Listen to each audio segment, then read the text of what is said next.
nama saya Tri Harmanto, NRP 801020062. Di sini saya akan membuat video untuk kelengkapan materi sertifikasi materi COH Engine Cylinder Block Grader Small. Sebelum melakukan overhaul engine, pertama-tama kita persiapkan dulu beberapa peralatan berikut. Yang pertama untuk toolbox, kemudian ada torque wrench, ada measurement tool, ada show manual dan QA. Kemudian nanti kita siapkan juga untuk alat angkatnya berupa kren dan bel. Pertama-tama mari kita mulai untuk pekerjaan yang pertama, yaitu untuk reshaping engine. Baik, untuk yang pertama kita lakukan adalah pengecekan atas komponen engine. Di sini kita gunakan QE7, yaitu untuk reshaping komponen atas engine. Di sini yang kita lakukan adalah pengecekan kelengkapan engine, mulai dari exhaust, fan, filter, piping, kelengkapan starting motor, alternator, dan lain-lain. Seperti turbo juga, kita pastikan dulu kelengkapannya ada tidaknya. Kemudian setelah kita lakukan pengecekan, kita isikan di QE7 ya. Di sini akan menampilkan data-data yang sesuai yang komponen kita terima. Kemudian setelah kita terima komponen, step berikutnya yaitu kita lakukan pre-washing. Pre-washing ini kita lakukan untuk membersihkan kotoran-kotoran yang menempel pada komponen engine. Kita bisa gunakan washing gun untuk membersihkan tanah-tanah yang berada di engine. Pertama kita lakukan yaitu kita gunakan untuk pembongkaran yaitu G6. Di sini kita pegang G6 untuk prosedur guidance kita untuk proses pembongkaran. Yang pertama-tama kita buka yaitu untuk bagian luar exhaust manifold. Kemudian di sini ada turbo, kita buka turbo, piping, intake manifold, kemudian bracket untuk filter solar, bracket untuk corrosion resistor, piping, FIP, kemudian exhaust manifold. Selanjutnya ada fan bell, kita buka terlebih dahulu. Kemudian untuk step berikutnya yaitu kita lakukan pembukaan untuk injeksi pump. Pada saat melakukan pembongkaran injeksi pump, kita lakukan menutup bagian-bagian pada yang terbuka pada bagian injeksi pump. Kemudian kita berikan marking dengan plastik baut-bautnya agar tidak tercampur. Selanjutnya setelah FIP kita buka, yang kemudian kita buka yaitu untuk alternator, starting motor, kemudian alternator kita buka. Selanjutnya setelah komponen luar pada engine sudah kita buka, nozzle kita buka juga, ada 6 biji kita buka. Kemudian ada water pump kita buka juga. Selanjutnya setelah water pump kita buka untuk puli kita kendorkan bautnya, kemudian kita buka. Setelah puli terbuka, kita kendorkan lagi baut untuk front cover. Kemudian setelah front cover terbuka, di situ akan ada timing gear, Di situ kita lakukan pengukuran dan pengecekan untuk backlash dan end play-nya. Di sini kita gunakan sebagai referensi pada saat kita recommended part. Selanjutnya setelah kita ukur, kita bongkar untuk di situ ada oil pump, ada camshaft AC, kemudian ada idle gear kita buka. Selanjutnya setelah bagian depan kita buka, bagian belakang untuk flywheel lakukan pengukuran radial phase run out untuk pengukuran apakah flywheel masih bagus atau tidak. Setelah kita ukur, datanya kita dapatkan, kemudian kita buka flywheel. Selanjutnya setelah flywheel kita buka untuk rocker arm cover. Rocker arm cover kita buka. Di situ ada mekanisme valve kita bongkar. Kita masukkan ke dalam plastik, kita berikan penomoran ya. Selanjutnya kita buka untuk cylinder head-nya. Untuk cylinder head kita lakukan pemisahan komponen karena yang akan kita bongkar di sini yaitu untuk cylinder blocknya. Kemudian setelah cylinder head kita bongkar, kita taruh di tempat yang aman. yang terakhir yaitu bagian cinder block. Untuk cinder block sendiri, yang pertama kita lakukan pembongkaran yaitu kita buka untuk oil pan-nya. Untuk oil pan kita buka seluruhan bautnya, kemudian kita turunkan oil pan. Di situ nanti ada strainer, kita buka juga strainer. Setelah strainer kita lepas, engine kita cinder block maksud saya kita angkat dari stand secara AC, kemudian kita turunkan di palet. Kita posisikan kita tidurkan posisi blok sehingga kita memudahkan untuk membuka piston dan conrod assembly.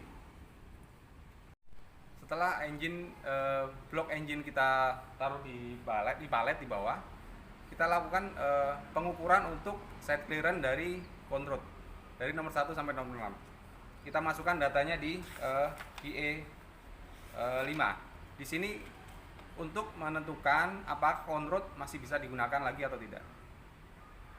Setelah side clearance kita ukur dan kita catat di data kita lakukan pembongkaran.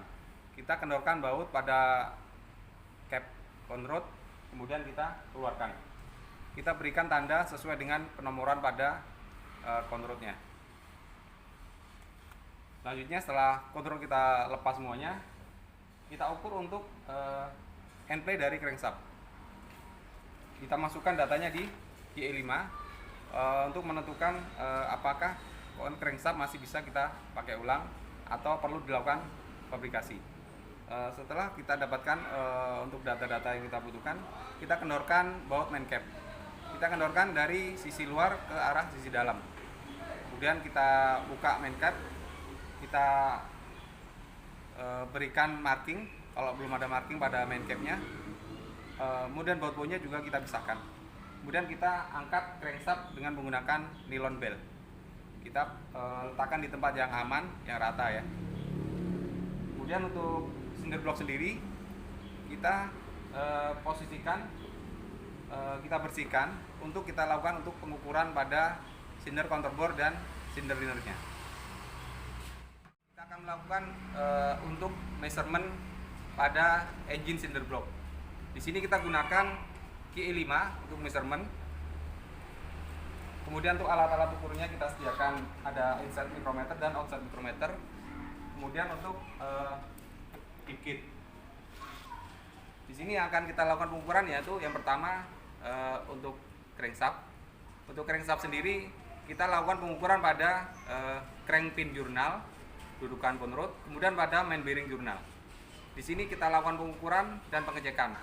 Untuk pengecekan kemungkinan adanya scratch ataupun adanya abnormality worn pada bagian crank pin dan main bearing. Kemudian untuk yang selanjutnya pada bagian crankshaft yang kita lakukan pengecekan yaitu pada fillet radius.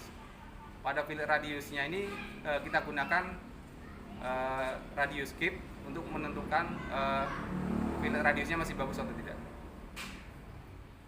Selanjutnya untuk crankshaft yang kita lakukan pengecekan yaitu pada dudukan front seal dan rear seal. Di sini kita lakukan pengecekan secara visual dan juga untuk pengukuran. Bila terjadi kerusakan pada dudukan seal ini, kita lakukan fabrikasi pada bagian crankshaft yang mengalami kerusakan.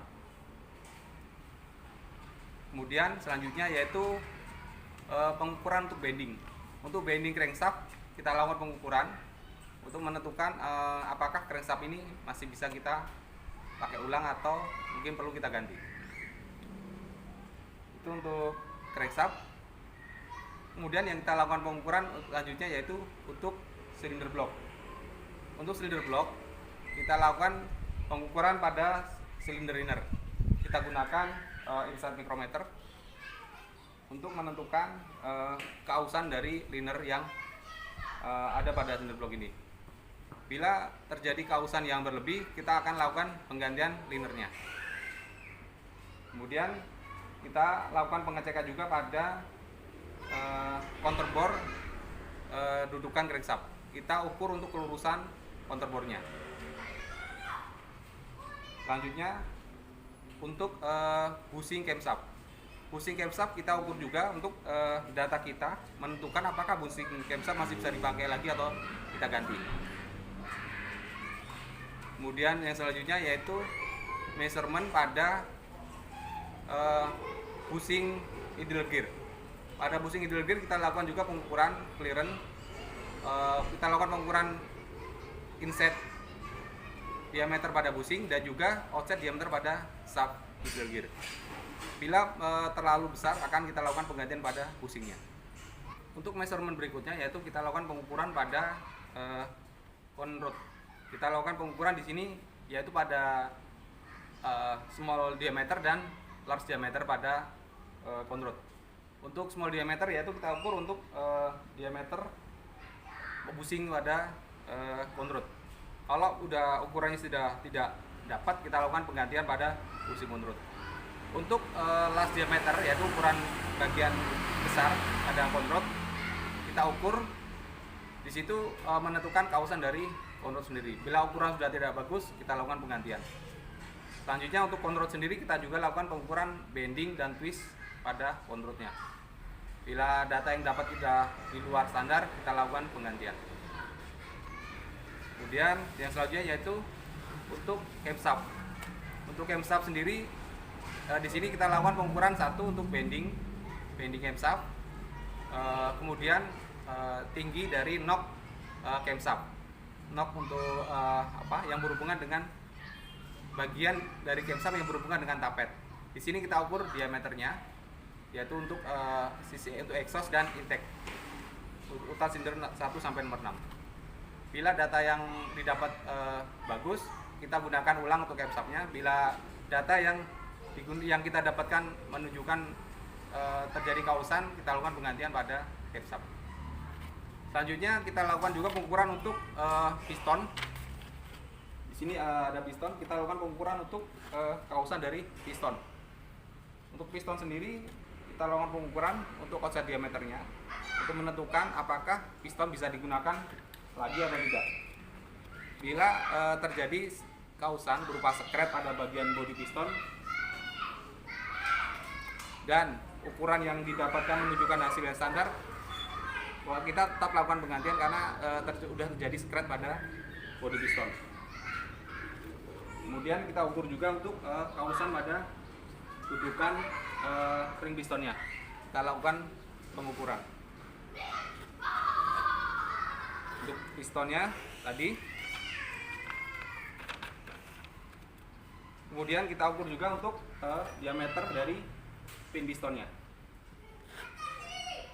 Di sini ada pin piston, kita ukur diameter dalam dari piston dan diameter luar dari pin pistonnya. Bila data yang didapatkan dia bagus, kita pakai ulang untuk pistonnya. Untuk berikutnya kami akan sampaikan untuk proses assembling dari engine. Di sini kita gunakan QE4 untuk guidance kita untuk assembling engine. Yang pertama kita lakukan pemasangan yaitu untuk pemasangan liner. Kita pasang liner ini di bengkel karena kita perlu dilakukan pembubutan pada cinder block yang lama. Kita lakukan pembubutan, kemudian kita pasang untuk liner yang baru dengan dipres ya. Kemudian dilakukan honing untuk mendapatkan hasil sesuai dengan shop manual, diameter dalam dari liner itu sendiri. Kemudian bila liner sudah terpasang, kita lakukan pengukuran untuk protrusion dari liner sendiri terhadap blok. Di sini yang kita harus ukur yaitu protrusinya maksimum 0,07 mm. Selanjutnya bila liner sudah terpasang, yang kita lakukan pengukuran yaitu yang kita lakukan pemasangan yaitu untuk pemasangan busing camshaft. Pemasangan busing camshaft yang kita harus perhatikan yaitu satu, kebersihan dari lubang dari hole dari busing itu sendiri, kemudian dari permukaan busing sisi luar harus bersih dan kering. Terus pada saat pemasangan, lubang pada busing harus lurus dengan lubang pada cinder block. Itu yang perlu diperhatikan. Kemudian setelah terpasang, kita lakukan pengetesan. Camshaft harus berputar dengan semut. Selanjutnya, bila busing camshaft sudah terpasang, kita prepare untuk pemasangan crankshaft. kita posisikan engine dengan posisi main cap menghadap ke atas. Yang pertama kita pasang yaitu upper bearing kita pasang di cinder block. Yang perlu diperhatikan di sini yaitu kelurusan dari lubang pada bearing harus ketemu lurus dengan cinder block. Kemudian permukaan dari bearing dari metal ini harus kering dan bersih. Kemudian setelah upper bearing terpasang pada cinder block, kemudian juga kita pasang untuk truss metal upper pada cinder block. Di sini critical point-nya yaitu sisi groove pada truss metal kita pasang menghadap ke sisi crankshaft. Terus juga kita perhatikan juga untuk roll pin dudukan dari truss metal ini kita ukur juga untuk protrusionnya ya harus antara 1,5 sampai 1,9 mm sesuai som manual. Bila sudah kita pasangkan truss metal, kemudian kita persiapkan untuk crankshaftnya kita persiapkan. Kita harus bersih dalam posisi kering dan bersih. Kita angkat menggunakan nylon belt. Kita angkat harus lurus. Sebelumnya kita berikan pelumasan pada bagian metal dan crankshaftnya. Kita angkat, kita posisikan dengan lurus dan rata. Bila sudah duduk pada blok, kemudian kita persiapkan pada main capnya. Masangan metal pada lower bearing pada main cap, kita juga harus luruskan lubang notch-nya dengan notch pada main cap. Kemudian harus bersih dan kering. Kita juga berikan pelumasan pada permukaan metal, baru kita pasang untuk main capnya. Untuk pemasangan main cap ini kita sesuaikan dengan tanda yang sudah kita buat sebelumnya atau pada tanda yang sudah ada pada bawaan main cap. Untuk tandanya biasanya kalau dari pabrik ada casting numbernya menghadap ke sisi muka engine ya, hadap depan engine. Selanjutnya untuk pengencangan baut pada main cap. Yang perlu diperhatikan di sini yaitu baut harus dalam kondisi bersih, kering. Terus pada saat pemasangan kita juga berikan pelumasan pada bagian ulir dan kepala bautnya untuk pelumasannya. Kemudian selanjutnya kita kencangkan secara merata. Kemudian kita top dengan beberapa step. Yang step pertama yaitu kita kencangkan dengan kencangan yaitu 11 kilo. Kemudian kita kendorkan lagi. Kemudian kita kencangkan lagi sebesar 13-14 kilo. Dengan urutan yaitu untuk pengencangan dari tengah bagian crankshaft ke pinggir. Setelah crankshaft terpasang dan kita lakukan pengetokan, kita lakukan pengetesan untuk putarannya. Kita harus bisa untuk putarannya kita putar dengan tangan harus putarannya smooth. Kemudian bila putaran udah oke, kemudian kita ukur untuk end play-nya. Untuk end play crankshaft ini di GE yaitu 0,13 sampai 0,35 mm. Bila datanya oke, kita bisa lanjutkan ke proses assembly berikutnya yaitu untuk pemasangan conrod dan piston assembly.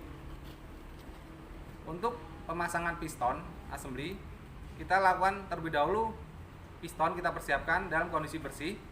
Kemudian untuk ring piston kita pasang sesuai dengan urutannya. Untuk tanda pada ring piston kita posisikan menghadap ke atas. Kemudian kita gunakan ring piston tool untuk memasang ring piston pada piston sesuai urutannya.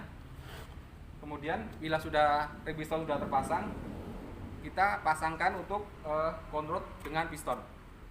Yang perlu diperhatikan pada saat pemasangan conrod dengan piston yaitu sisi tanda pada F piston harus ketemu dengan casting number pada conrod. Di sisi conrod casting numbernya ketemu dengan sisi F pada piston. Kemudian kita pasangkan pin piston, kemudian kita pasangkan snap ringnya. Di sini harus dipastikan ring piston duduk pada grupnya dengan benar. Selanjutnya bila piston dan conrod udah kita rakit, kemudian kita persiapkan untuk metal, kita pasangkan upper metal pada conrod. Yang perlu diperhatikan yaitu permukaan conrod harus bersih dan kering, dan juga metal permukaannya kita berikan pelumasan. Untuk proses perakitan selanjutnya yaitu kita akan melakukan pemasangan piston dan control assembly ke dalam cinder block. Di sini yang harus kita perhatikan yaitu untuk control sendiri, permukaan control yang dengan metal harus kering dan bersih. Kemudian untuk metalnya juga harus dalam kering dan bersih. Tanda lubang notch pada metal harus lurus dengan control. Kemudian sebelum kita masang, kita berikan pelumasan pada permukaan metal. Terus kita bisa masukkan untuk piston dan control assembly ke dalam liner. Di sini kita gunakan piston holder untuk memasang piston ke dalam cinder block. Setelah piston masuk ke dalam cinder block, kita pasang untuk cap dari control sendiri. Kita pasang metal pada cap harus lurus antara notch dengan control notchnya. Kemudian kita berikan pelumas, kita pasangkan dalam control. Di sini kita gunakan baut baru ya untuk proses assembly ini, baut baru untuk controlnya. Kita berikan pelumasan pada bagian ulir dan kepala bautnya. Kemudian untuk selanjutnya kita kencangkan dan kita tok dengan tok 4 kilo, kemudian ditambah dengan 90 derajat. Untuk ke semua silinder kita pasang sesuai dengan urutan tadi. Setelah kita kencangkan 4 kilo dan ditambah 90 derajat, kita ukur untuk set clearance-nya. Kita lakukan pengukuran set clearance pada control. Untuk set clearance sendiri pada control yaitu antara 0,20 sampai 0,35. Bila angka yang didapatkan di antara itu berarti masih masuk dalam range standarnya. Pemasangan untuk camshaft. Sebelum kita lakukan pemasangan camshaft, kita akan lakukan pemasangan tapet. Untuk tapet kita berikan pelumasan pada bagian tapet, kemudian kita pengetesan, kita pastikan gerakan dari tapet semut ya. Setelah tapet semuanya terpasang, kemudian kita pasang untuk camshaft assembly. Kita berikan pelumasan pada permukaan bushing dan permukaan camshaft. Perputaran dari camshaft sendiri harus smooth, tidak boleh ada hambatan. Selanjutnya kita pasangkan camshaft, kita lock boltnya, kemudian kita pasang untuk idle gear. Setelah idle gear terpasang, kita kunci untuk bolt mounting idle gear yaitu 12 kilo. Selanjutnya untuk oil pump. Oil pump juga kita pasang, gear cover, kemudian untuk sub gearnya kita pasang, kita kencangkan toknya, boltnya. Selanjutnya setelah gear pump udah terpasang, kita persiapkan untuk pemasangan FIP, fuel injection pump. Pada saat proses pemasangan FIP ini harus diperhatikan yaitu satu, kebersihan dari gear itu sendiri, kemudian untuk o-ring yang pada bagian FIP kita berikan pelumas. Setelah marking pada gear FIP dan gear idle gear udah tepat, kemudian kita kencangkan bolt mountingnya. Setelah FIP terpasang, kemudian kita prepare untuk pemasangan front cover. Sebelum front cover dipasang, kita lakukan pemasangan front seal pada bagian front cover. Kita gunakan di sini push pull tool untuk memasang seal pada front cover. Setelah terpasang dengan baik, kemudian kita pasangkan front cover ke bagian front plate engine. Kita berikan liquid gasket pada permukaan front cover, kemudian kita kencangkan sesuai dengan tok di shock manual. Selanjutnya setelah pulih kita pasang, kita tok sesuai dengan tok di shock manualnya juga. Untuk bagian depan, setelah terpasang kita lakukan pemasangan pada bagian belakang di flywheel. Selanjutnya kita lanjutkan untuk proses assembling, yaitu untuk pemasangan flywheel housing. Di sini yang harus kita perhatikan yaitu kebersihan dari permukaan yang akan kita pasang. Kemudian kita gunakan liquid gasket untuk pemasangannya agar tidak bocor ya. Kemudian kita kencangkan untuk mounting flywheel housing sesuai shock manual yaitu 7 kg. Kemudian yang selanjutnya setelah flywheel housing kita pasang yaitu kita persiapkan untuk pemasangan flywheel. Sebelum kita pasang flywheel, kita akan lakukan pemasangan, yaitu pemasangan rear seal. Di sini critical point-nya yaitu kebersihan dari permukaan kontak pada bagian flywheel housing dan rear seal. Kemudian pada bagian lip seal-nya kita berikan pelumasan pada saat pemasangan ke crankshaft. Setelah rear seal terpasang, kemudian kita bisa lakukan pemasangan flywheel. Kita lakukan pemasangan flywheel dengan kondisi bersih pada permukaannya. Kemudian kita pasang bautnya, kita torque sesuai dengan torque di shock manual secara merata, yaitu dengan 2 step. Yang step pertama 12 kilo, kemudian dilanjutkan dengan step berikutnya yaitu 19 sampai 20 kilo. Di sini kita lakukan pengukuran juga untuk radial run out dan face run out pada flywheel. Bila selesai dilakukan pemasangan flywheel, kita bisa lanjutkan yaitu pemasangan untuk oil pan, strainer dan oil pan. Untuk strainer yang perlu diperhatikan yaitu kita harus jangan lupa memasang gasket pada permukaan pipa strainer, karena bila lupa terpasang bisa menyebabkan pelumasan tidak naik. Kemudian kita kencangkan sesuai shock manual untuk strainernya. Setelah strainer pasang, kita lanjutkan yaitu dengan pemasangan oil pan. Untuk pemasangan oil pan sendiri sama untuk critical point-nya yaitu kebersihan dari permukaan oil pan dan cylinder block. Di sini kita gunakan gasket atau liquid gasket untuk perapatnya. Kemudian kita lanjutkan dengan pengencangan sesuai dengan shock manualnya. Selanjutnya untuk proses assembling yang akan kita lakukan yaitu pemasangan komponen-komponen di luar cylinder block. Setelah flywheel terpasang, kemudian puli terpasang, kita lakukan pemasangan pada related pada cylinder block, yaitu pemasangan untuk oil cooler, kemudian untuk piping FIP, kemudian untuk starting motor, alternator, kemudian kita completed, kita kencangkan baut-bautnya sesuai dengan torque di shock manual. Jangan lupa untuk proses pemasangan ini kita harus ikuti sesuai marking yang kita buat sebelumnya pada saat proses disassembly. Kemudian untuk pipa-pipa yang kita harus perhatikan yaitu sebelum dipasang kita harus lakukan penyemprotan untuk memastikan kondisi dari pipa udah bersih dan tidak ada kotoran di dalamnya. Kemudian setelah selesai dilakukan proses completed, kita engine akan melakukan akan dilanjutkan dengan proses running test, kemudian test bed. Demikian untuk proses komponen overhaul engine grader small yang dapat saya sampaikan. Banyak kurang lebihnya saya mohon maaf. Demikian, assalamualaikum warahmatullahi wabarakatuh. Semangat pagi!